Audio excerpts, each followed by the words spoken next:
There are three global giants today: the US, the EU, and China, all interacting with each other. And ultimately, our future will be determined by how we navigate this dynamic.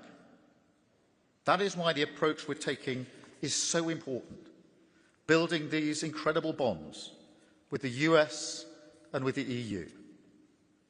But, as I said at the outset, we must also address the third of these giants.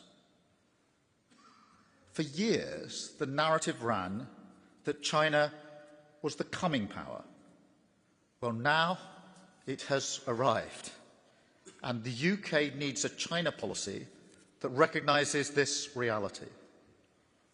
But instead, for years, we've blown hot and cold. We had the golden age of relations under David Cameron and George Osborne, which then flipped to the ice age that some still advocate. The result is that, whilst our allies have developed a more sophisticated approach, the UK has become an outlier.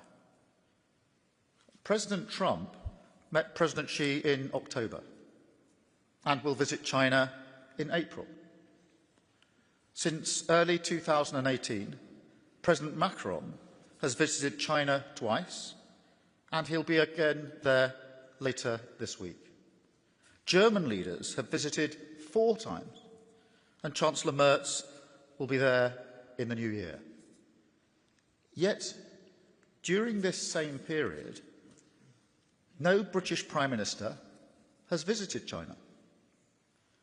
And until I met President Xi last November, there had been no leader-level meeting at all for 6 years. I'm talking here about the second biggest economy in the world, a nation that accounts for over a quarter of global R&D and leads in some critical technologies that are key. With Hong Kong, it is our third largest trading partner, supporting around 370,000 British jobs. And, my Lady Mayor, I'm also talking about a country that is projecting its power, a permanent member of the UN Security Council, and one of the world's most powerful militaries that is rapidly growing its nuclear stockpile. And, yes, a country that poses real national security threats to the United Kingdom. With all that in mind, the absence of engagement is just staggering, a dereliction of duty, because it means that, unlike our allies, we have not been standing up for our interests. Well, no more. It's time for a serious approach, to reject the simplistic binary choice, neither golden age nor ice age, and recognise the plain fact that you can work and trade with a country while still protecting yourself. In fact, we protect ourselves better because we engage. The British people instinctively understand this. They know we have to deal with the world as it is and build smart, agile relationships with everyone, where it's clearly in our interests to do so. And let me be absolutely clear. This is not a question of balancing economic and security considerations. We don't trade off security in one area for a bit more economic access somewhere else. No, protecting our security is non-negotiable, our first duty.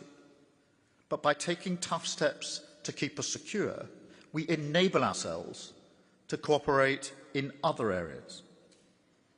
And in recent days, we have taken further such steps, bringing forward a tough package of measures to defend our country and our democracy by disrupting and deterring threats from China and other state actors, giving our security services the updated powers and tools that they need to tackle foreign espionage activity wherever they find it, and tackle malicious cyber activity too.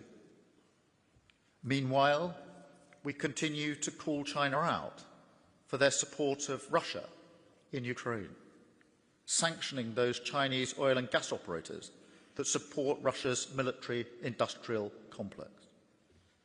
And we continue to raise our concerns about human rights, the prosecution of Jimmy Lai, a British national, the sanctioning of British MPs, threats to British academic freedom, and the curtailment of freedom in Hong Kong against the binding joint declaration. Nothing will ever change our values or our readiness to stand up for them. But given the scale and significance of China, dealing with them on vital issues like global security is not a choice, but a necessity. We must discuss strategic challenges like stability in the South China Sea and the Taiwan Strait, nuclear proliferation, and the use of AI in weapons systems. We must also engage on issues like climate change and global health, where China has to be part of the solution. Because, as every other allied nation will attest, engagement is how we uphold our national interests, how we prevent miscalculation, and how we pursue our economic interests too.